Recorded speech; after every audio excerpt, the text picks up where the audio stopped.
Assalamu alaikum wa rahmatullahi wa barakatuh. Inch'Allah, on va commencer la traduction succincte de ce qu'a dit Cheikh Hafzallah Azza wa Jal. Donc le cours intitulé L'art et la manière de concilier ou réconcilier dans l'islam. Donc Cheikh dit Hafzallah Azza wa Jal, certes ce sujet est important et chaque musulman en a grand besoin. Les causes des divergences et des haines entre frères, époux est évident à cette époque. Ce sujet est pour montrer son importance et que chacun d'entre nous connaisse et sache cette importance. Et aussi, donc ce sujet a pour but d'enlever et de faire disparaître les causes et les disputes que l'on retrouve chez beaucoup de gens. Et bien sûr le Coran et la sunna du prophète sallallahu alayhi wa sallam en sont pleins d'exemples en ce qui concerne justement la conciliation entre les gens. Et on y retrouve l'ordre ainsi que les valeurs de cette conciliation.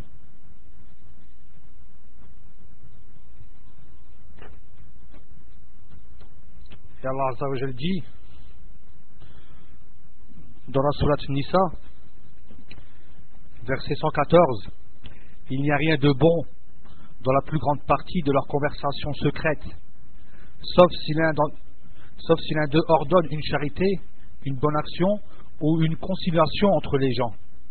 Et quiconque le fait, cherchant l'agrément d'Allah, à celui-là, nous donnerons bientôt une récompense énorme.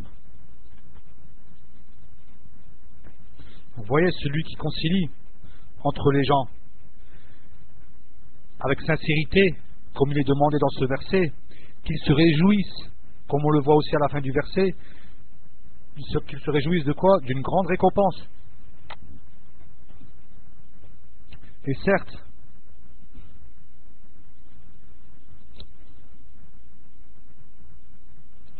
donc certes aussi Allah ne perdra pas la récompense de ceux qui concilient, et celui qui pardonne et concilie entre les gens, bien sûr aura cette récompense qui est énorme. Et c'est pour ça que le prophète sallallahu alayhi wa sallam a dit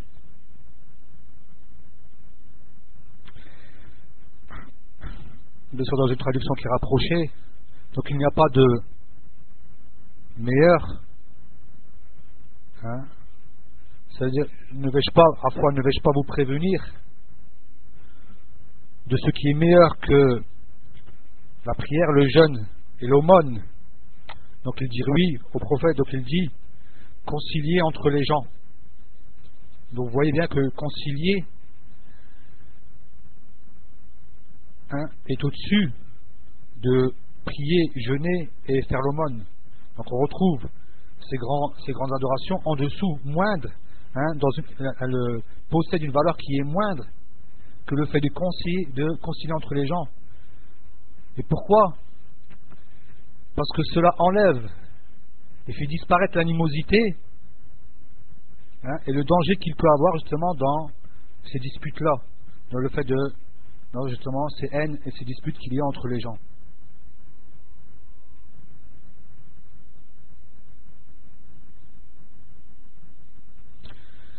On retrouve aussi que Allah nous ordonne dans son Saint-Coran de concilier entre les gens. Il dit craignez Allah et conciliez entre vous. Donc Allah nous ordonne et concilier, c'est un impératif, fi'l amrin. Donc cet impératif montre bien que c'est un acte qui est obligatoire.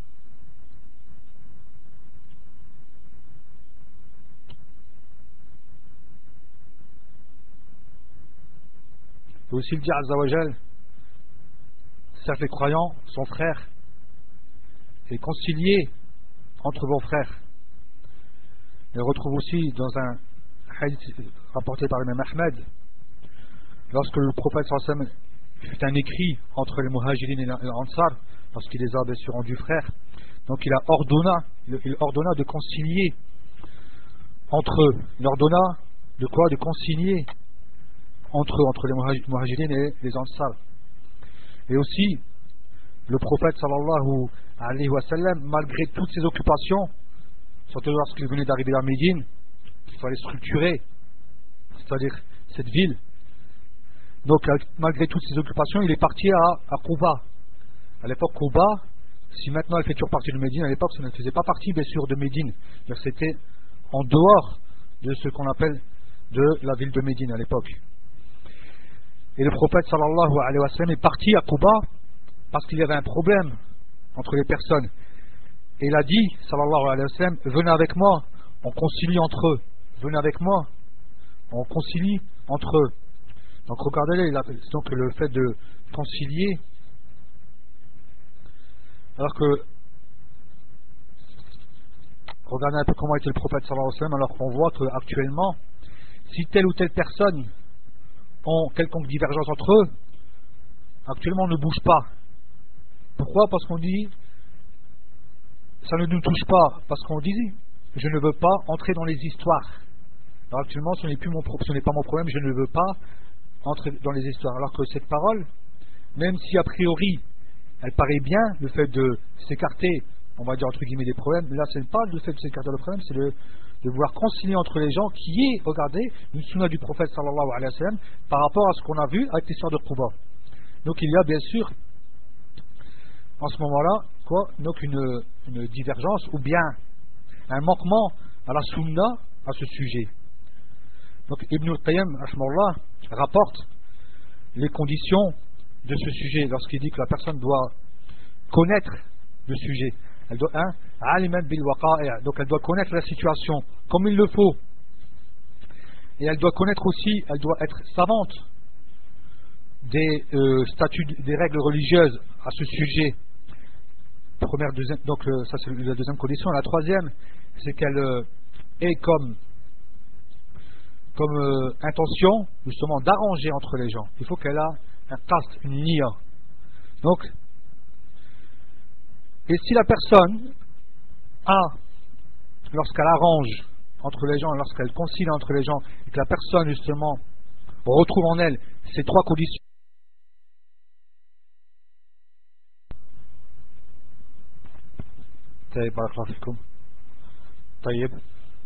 Donc je répète, donc les trois conditions qu'a cité Ibn al-Qayyim rahmatullah alayhi, c'est que la personne doit connaître, la personne qui concilie doit connaître la situation, doit être au courant de la situation afin de pouvoir juger comme il le faut, de savoir ce qui s'est passé et où ils en sont arrivés, c'est-à-dire comment a commencé l'affaire, que s'est-il passé et où en sont-ils arrivés dans cette affaire, afin de pouvoir juger comme il le faut. Deuxièmement, il faut être savant, donc parce que le statut est avoir la connaissance de ce statut religieux, parce que sinon tu vas te tromper. Et le problème va rester, va demeurer. Donc le problème va rester et aussi il va demeurer.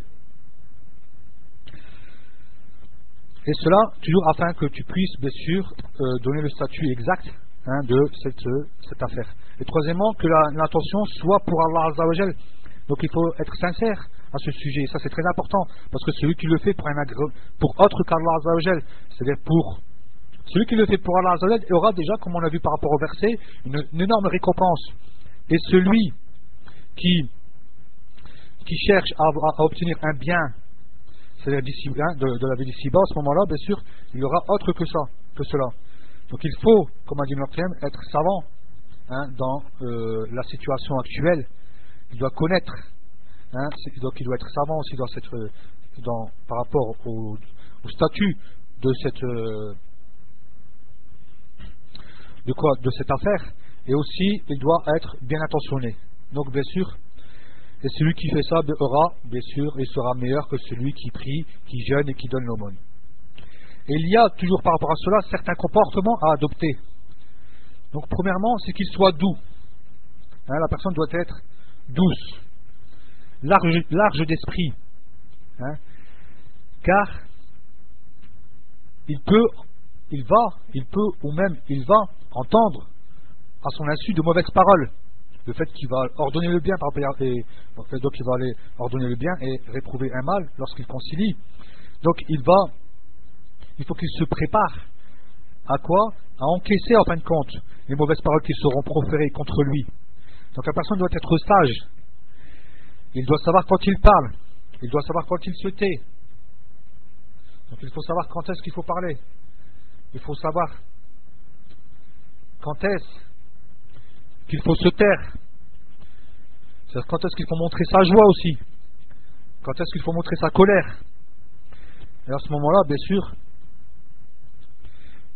et bien sûr, il ne doit pas oublier que les gens sont différents. Leurs tempéraments sont différents. Donc il faut, bien sûr, avoir de la science dans ce sujet. Et lorsqu'on voit que les gens sont différents, on remarque que certains, il suffit que tu leur parles. Cela les calme. Enfin, il suffit que tu les laisses parler. Il y a des gens, cela suffit, tu les laisses parler, parce qu'ils aiment bien. Donc il va se vider, entre guillemets, il va se vider, et il va dégager sa colère, il va se plaindre, il va dégager sa colère, et ça va lui suffire. Et une fois qu'il sera bien vidé, toi tu pourras, après cela, lui parler, et il acceptera de toi, Inch'Allah. D'autres ont besoin de rappel, hein, afin qu'ils pardonnent, par exemple, parce qu'il est possible que ils ont raison, ils ont un droit envers une autre personne, mais à ce moment-là, il y a moyen des fois, bien sûr, de leur faire accepter une fois qu'on leur a fait un rappel. Et d'autres encore, eux veulent des conditions.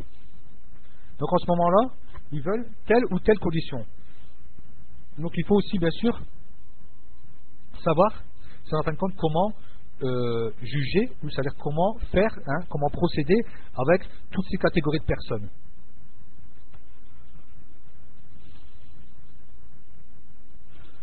Et toujours,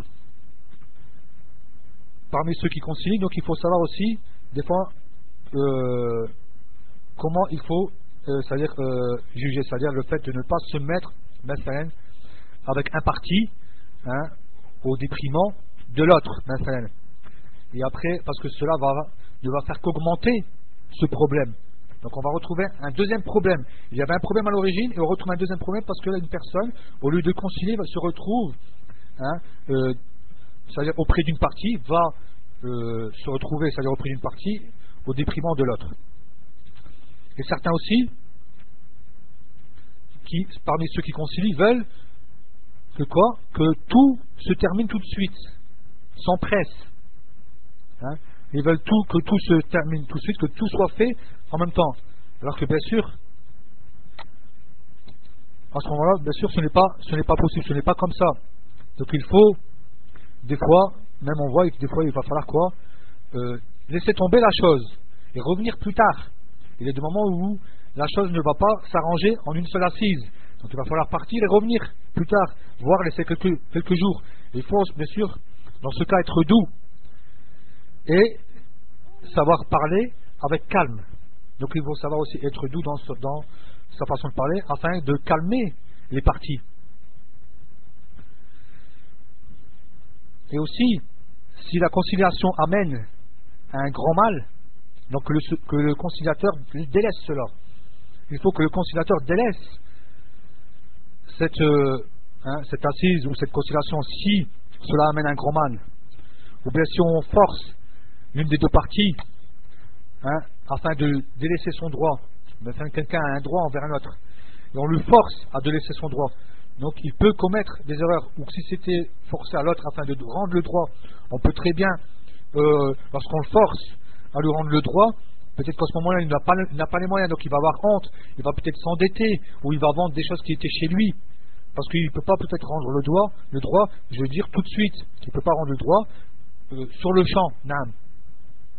Et il faut aussi bien sûr choisir, hein, bien sûr, qu'on peut aussi bien sûr, par rapport toujours, on peut à la fois, on peut mentir, hein, comme il a dit, pour concilier. Parce que le prophète sallallahu alayhi wa sallam a dit: n'est pas menteur celui qui concilie entre les gens, qu'il dit du bien et qu'il parle d'un tel en bien, hein, qu'il dise du bien et qu'il parle d'un tel en bien. Donc il t'est permis de mentir, comme le fait de dire non, un tel n'a pas dit ça sur toi maintenant, il t'aime bien, il dit du bien du toi dans telle ou telle assise, alors qu'en vérité il ne dit pas cela. Et il est permis parce que le résultat, hein, et le résultat qui est demandé, c'est justement la conciliation. Donc en ce moment-là, on peut Et il faut toujours, bien sûr, par rapport à cela, que le bien l'emporte. Donc la niya, donc l'intention est quoi? Et la conciliation. Et bien sûr que la conciliation aussi toujours soit un bienfait. Donc on revient aussi, c'est-à-dire à ce moment-là on va revenir aux personnes. Donc que la personne sache la valeur du pardon, hein, même si la personne a raison, mais que la personne sache et connaisse la valeur de ce pardon. Certes, donc Allah dit, donc si tu pardonnes, certes Allah est pardonneur et miséricordieux. Donc voilà le résultat de celui qui pardonne. Il va acquérir et il va profiter de cette bonne annonce qui est quoi? Le pardon d'Allah Azza wa Jal et sa miséricorde. Et quoi de mieux que de recevoir le pardon et la miséricorde d'Allah Azza wa Jal.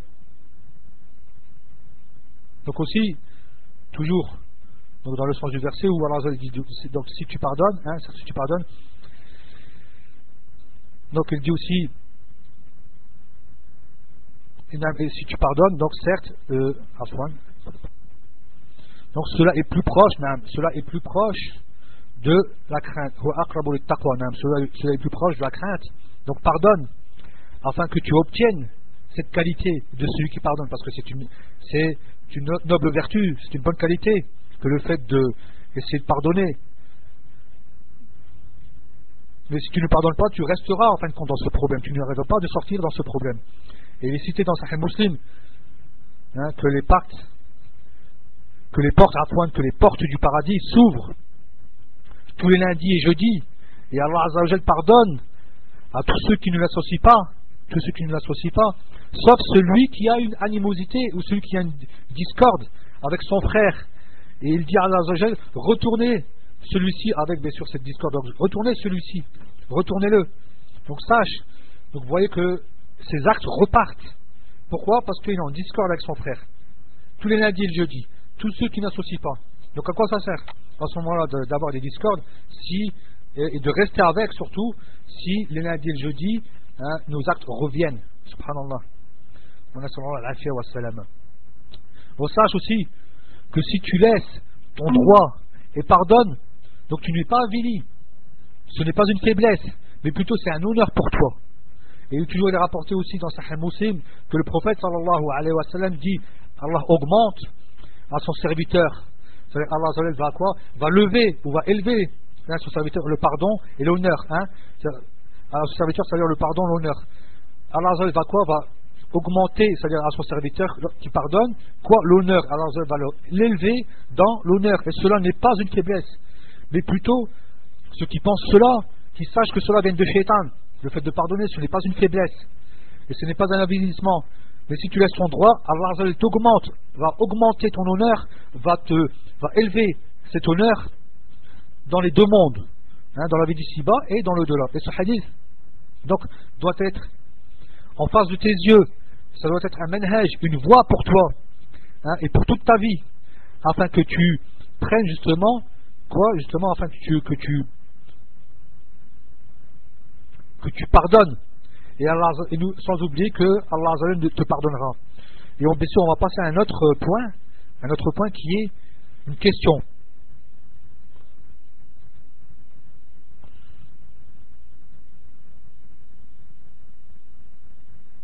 C'est-à-dire, bien sûr, cette question est que, bien sûr, on veut, c'est-à-dire la réponse. Et cette réponse est pourquoi, c'est-à-dire, hein, pourquoi on voit cela chez les musulmans? Pourquoi cela arrive-t-il chez les musulmans? Hein? Donc pourquoi? Et comment faire aussi, toujours, afin que cela n'arrive pas chez les musulmans, hein? Et que cela, bien sûr, devienne, bien sûr, profitable. Donc, ceux qui suivent, donc Shir dit, bien sûr, il veut que, enfin, quand il veut attirer l'attention sur nous, afin de dire, il dit, ceux qui suivent la voie des plus prédécesseurs, donc prends soin. Donc on prend soin justement beaucoup des problèmes. Si on prenait soin justement de ces problèmes, il n'y arriverait pas, bi'idhnillah azza wa jal. Et comment? Justement par plusieurs méthodes. Donc à ce moment-là, il faut être doté de plusieurs vertus ou caractéristiques. Premièrement, c'est d'être doux, de ne pas s'énerver, ce qui est la plupart des causes. On sait que l'énervement, la colère, est la plupart des problèmes. Donc il faut être doux et ne pas être nerveux. Et le prophète sallallahu alayhi wa sallam dit, donc on a dit au prophète sallallahu alayhi wa sallam, donc ô envoyé d'Allah, donc lorsque l'homme est venu voir le prophète sallallahu alayhi wa sallam, a dit, ô envoyé d'Allah, conseille-moi, il dit, ne t'énerve pas. Et cela à chaque fois qu'il revenait vers lui, conseille-moi, conseille-moi, conseille-moi, il disait sallallahu alayhi wa sallam, ne t'énerve pas. Afin justement, donc, là on voit, et on voit l'importance de cela, jusqu'à ce qu'un compagnon dise, j'ai réfléchi sur cette parole, et j'ai remarqué que l'énervement, que la colère, englobe tous les maux, que la colère englobe tous les maux. Et parmi ces maux, il y a le divorce, beaucoup de maladies, comme donc le dart, c'est-à-dire le fait de l'hypertension maintenant. Aussi le jalta, ce qu'on appelle jalta, donc c'est les phlébites par exemple et autres, enfin compte toutes les maladies qui seront liées à la circulation du sang. Et on voit aussi bien sûr les bagarres, les meurtres et autres, et les disputes et autres. Donc on voit que cette colère est en vérité un mot, est un mal, afwan, de société. C'est un problème de société. Donc deuxièmement, c'est d'être doux aussi. En fin de compte, en arabe, bien sûr, on va retrouver deux mots différents, mais en français, ils peuvent être appelés communément doux. Donc doux dans son acte, sa parole, ne pas s'empresser, ne pas, c'est-à-dire écouter la personne et s'empresser à vouloir juger directement, mais plutôt, il faut vérifier, est-ce que l'annonce est vraie? Donc il faut ne pas s'empresser, mais plutôt vérifier est-ce que c'est vrai, sans s'emporter. Donc il faut être doux, bien sûr, dans nos relations et notre amour les uns envers les autres. Donc aussi, celui qui a eu cela, et alors même je ne sais plus si c'est un hadith du prophète sallallahu alayhi wa sallam, donc c'est un hadith, donc celui qui a sa part, qui a eu sa part de douceur, a eu sa part de bien, et celui qui est privé de douceur est privé de bien. Donc vous voyez bien que quoi, que la douceur est le bien, comme l'a appelé le prophète sallallahu alayhi wa sallam. Troisièmement, il faut être patient, armé de patience. Donc il faut bien sûr ne pas toujours sans. Donc il faut être armé de patience parce que tu vas être éprouvé. Donc éprouvé, même pour celui qui aurait une épouse qui serait dure, ou bien éprouvé par ses amis, ses parents. Vas-tu les éliminer, c'est-à-dire vas-tu éliminer la relation que tu as avec eux, ou vas-tu patienter? Donc, et Allah Azza wa Jalla dit donc, certes,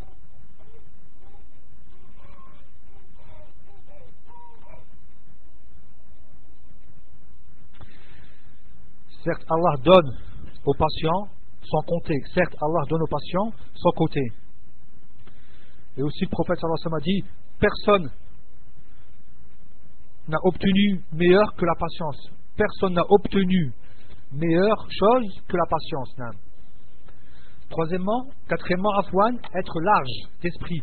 Donc il faut avoir c'est-à-dire le fait d'avoir une largesse.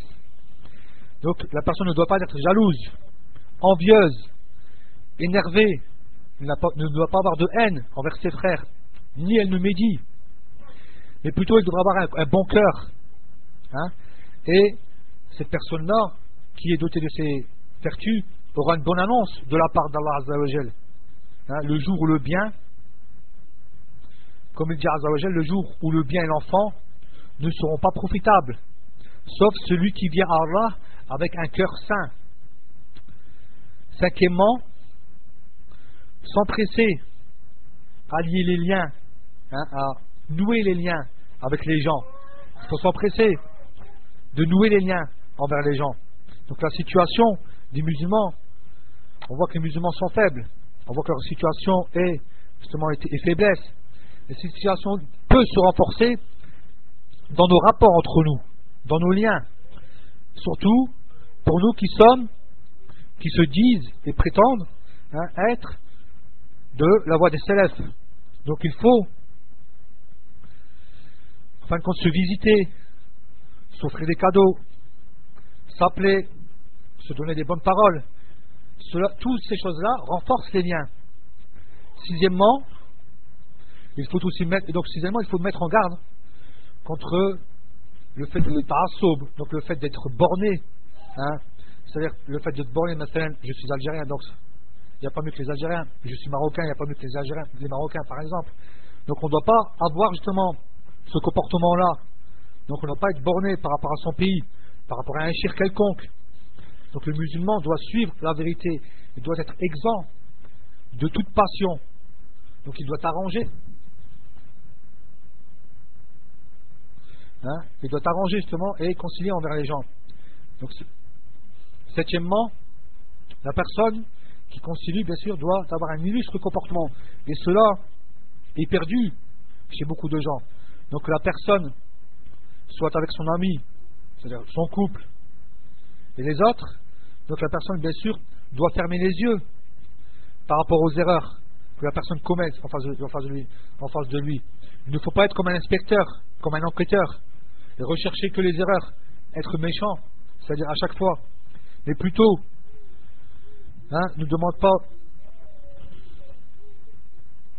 pourquoi tout le temps ceci, pourquoi tout le temps cela, mais plutôt tais-toi si tu vois des erreurs. Tu fais comme si tu n'avais rien entendu et comme si tu n'avais rien vu. Septièmement, donc il faut aussi faire attention au péché, parce que le problème, bien sûr, persiste dans cela. Donc la personne doit justement ne pas oublier que les péchés sont les causes de nos problèmes et que chaque épreuve ne vient que par nos mains, et cela est de notre part. Que l'acte que l'on commet, même l'acte qui vient du cœur, qui ne doit pas être jaloux, la personne ne doit pas être jalouse, ne doit pas être orgueilleuse.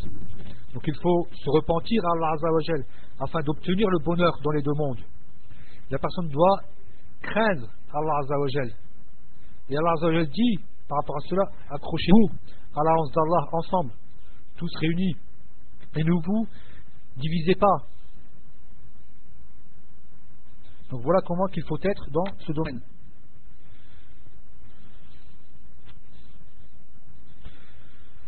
Donc la traduction est terminée. Barakallahu fikum pour votre patience avec nous.